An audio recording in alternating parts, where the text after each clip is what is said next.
Rang 3, partie B, les hot wallets non custodiales cette fois, c'est-à-dire les portefeuilles décentralisés, avec toujours ce même adage, not your key, not your coins. Cela signifie que si ce n'est pas votre clé privée, ce ne sont pas vos pièces. Et donc là, on est sur la particularité d'un portefeuille ou des portefeuilles qui sont donc non custodiales et vous êtes entièrement maître de votre portefeuille parce que vous avez la clé privée.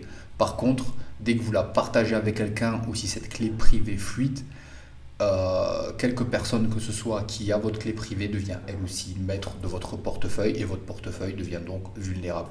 Mais si vous seul avez votre clé privée, vous êtes vous seul, un, responsable et deux, entièrement maître à 100% de votre portefeuille. Donc hot wallet, je répète, signifie que le portefeuille est sans arrêt relié à Internet et donc cette clé privée se cache quelque part dans votre appareil, que ce soit téléphone, tablette, ordinateur, etc. Donc il faut vraiment s'assurer à avoir un appareil sain. N'hésitez pas à avoir une tablette, un téléphone ou un ordinateur dédié spécialement à vos investissements en crypto-monnaie.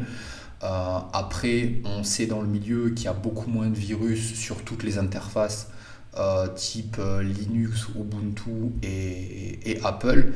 Mais si vous gérez bien votre appareil, que vous n'allez pas sur des sites bizarres, que vous contrôlez, vous connaissez vraiment l'expéditeur de chacun des emails que vous recevez, enfin toutes les attaques classiques en termes de phishing, etc., vous n'avez pas de grandes chances d'être atteint si vous ne téléchargez pas de films en peer-to-peer, etc. etc.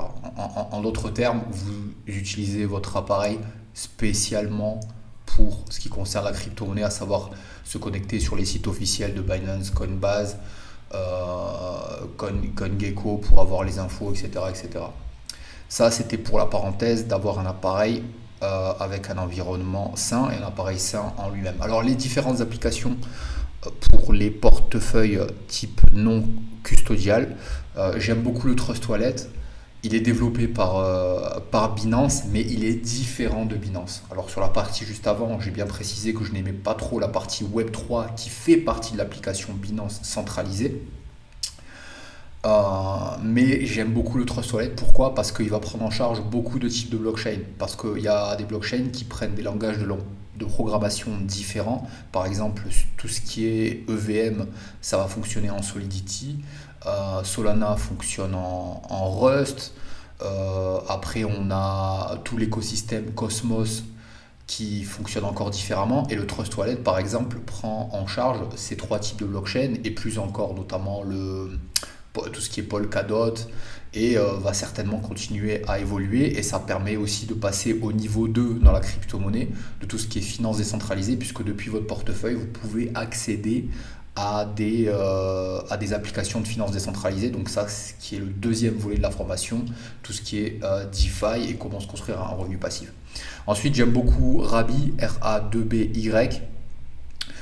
Le seul inconvénient, c'est que ça prend en charge seulement les blockchains qui sont en EVM. Par contre, le gros avantage, c'est qu'on peut l'utiliser à la fois sur le téléphone et à la fois en extension sur le navigateur de votre ordinateur.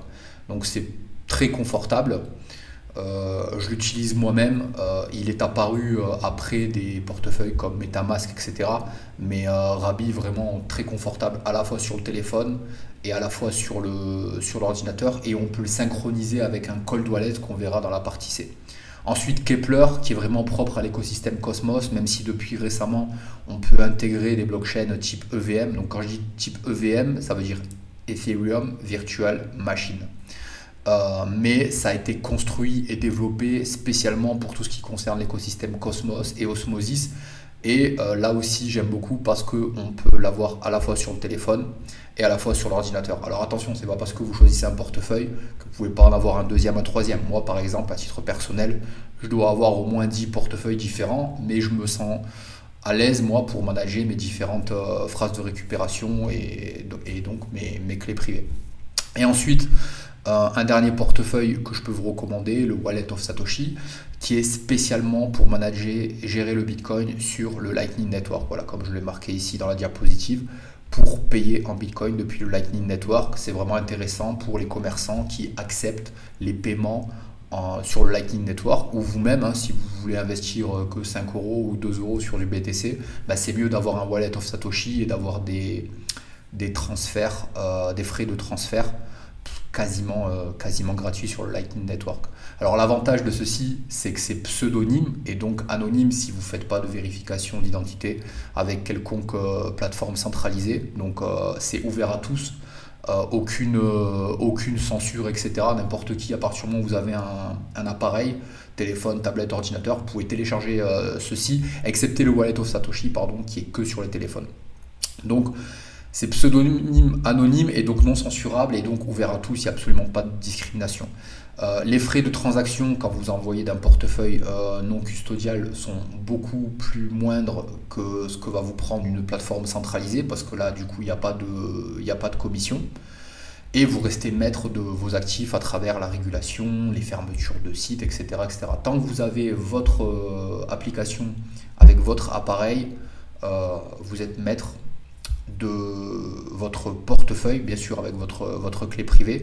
Et si jamais vous perdez votre appareil, vous cassez votre appareil, vous changez d'appareil, ben vous téléchargez l'application qui correspond à votre portefeuille, que ce soit Trust Wallet, Rabbi, Kepler, Wallet of Satoshi ou autre, hein, il en existe d'autres, mais je vous donne moi mes préférés et les plus connus. Et ben vous rentrez votre clé privée qui est sous forme d'une phrase de récupération et hop, vous récupérez tous vos actifs. Parce que vos actifs ne sont pas dans votre appareil, vos actifs sont sur les différentes blockchains et votre clé privée vous ouvre les droits à telle ou telle quantité d'actifs. C'est comme ça que fonctionne la blockchain, comme on l'a vu dans la partie 2. Donc les inconvénients, si vous perdez votre clé privée ou votre phrase de récupération, ben, vous ne pouvez plus récupérer vos actifs et vous n'avez aucun service client à qui vous plaindre, etc. Donc c'est vraiment très important que vous gardez bien votre clé privée, donc votre clé privée qui se matérialise avec une série de chiffres ou de lettres, ou ce que vous verrez le plus souvent, une phrase de récupération de 12 ou 24 mots. Je crois que j'ai même vu passer 48 mots. En fait, plus il y a de mots, et plus c'est compliqué à pirater. Mais déjà, rien qu'à partir de 12 mots, la probabilité, je crois que vous avez plus de chances de gagner au loto que de deviner une phrase de récupération. Et 24 mots, je crois vous avez une seule chance sur autant de probabilités qu'il y a d'étoiles dans l'univers de deviner comme ça une phrase de récupération.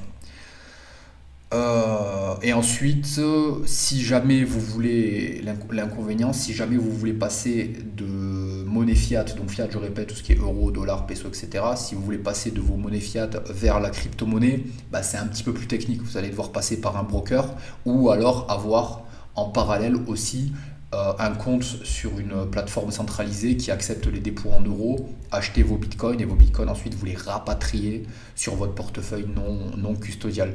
C'est pour moi important, je pense, si vous n'avez pas de problème à partager votre identité, d'avoir un compte type Binance ou Coinbase, ou les deux, hein, et d'avoir votre portefeuille non custodial, que ce soit un hot wallet ou un cold wallet comme on le verra juste après, pour garder les actifs dont vous voulez un niveau de sécurité maximum. On veut nous un niveau de sécurité maximum pour des actifs qu'on va garder sur du moyen terme, long terme. J'ai fait le tour sur ceci. Alors j'en parle aussi dans le livre, hein, qui va avec la formation. Quand vous téléchargez une application, très important s'il vous plaît, comme je l'écris dans le livre, avant de télécharger une application, regardez le nombre de téléchargements et la note sur 5 attribuée par les utilisateurs que vous voyez en haut à gauche de l'écran en général. Si ça vous paraît pas cohérent, etc., on a peut-être affaire, il y a très peu de chance maintenant parce que le Play Store et tous les différents services de téléchargement d'applications sont très vigilantes. Mais si jamais par exemple vous avez déjà votre phrase de récupération et vous voulez récupérer votre portefeuille sur un autre appareil, c'est là où vous êtes le plus vulnérable puisque vous allez partager votre phrase de récupération avec l'appareil. Et si jamais vous avez affaire à une fausse application qui envoie ensuite votre clé privée à un pirate, ce pirate récupère votre clé de récupération et donc vos actifs. Donc très important, quand vous téléchargez une application sur votre environnement sain, de bien télécharger l'application officielle, et la meilleure manière de s'en assurer, c'est de regarder la note sur 5, le nombre de téléchargements et les commentaires. N'hésitez pas à lire les commentaires, etc. Voilà, c'est une vérification qui ne demande pas beaucoup de temps et qui peut éviter des gros problèmes. Donc je vous montre un petit peu les sites internet des différents portefeuilles que je vous ai présentés, à savoir le Trust Wallet qui est disponible sur tout ce qui est Android et Apple. Alors depuis peu maintenant ils ont leur extension de navigateur et donc ça veut dire compatible avec ordinateur. Tout ce qui est extension, ce sera aussi dans le volet 2 de la formation, tout ce qui concerne la DeFi, parce que c'est pour faire de la DeFi qu'on met une extension sur le navigateur. D'accord. Rabi Wallet, que j'utilise moi à titre personnel, synchronisé avec mon cold wallet, donc on verra dans la partie C, vous inquiétez pas. Compatible aussi avec Android. Alors on va voir tout ce qui est mobile, ouais, à tout ce qui est Android, Apple, compatible sur la version bureau et donc extension qui est pour moi une version bureau puisqu'un navigateur s'utilise sur l'extension du navigateur est dédiée à la version bureau. Le Kepler qui fonctionne avec tout ce qui est Cosmos qui est pas mal du tout et le Wallet of Satoshi. Alors dans la partie 4 je vais montrer comment envoyer et recevoir du BTC et je vais vous montrer en bonus de cette formation juste après cette vidéo comment télécharger un Trust Wallet et comment le préparer, donc en gardant bien sa clé privée.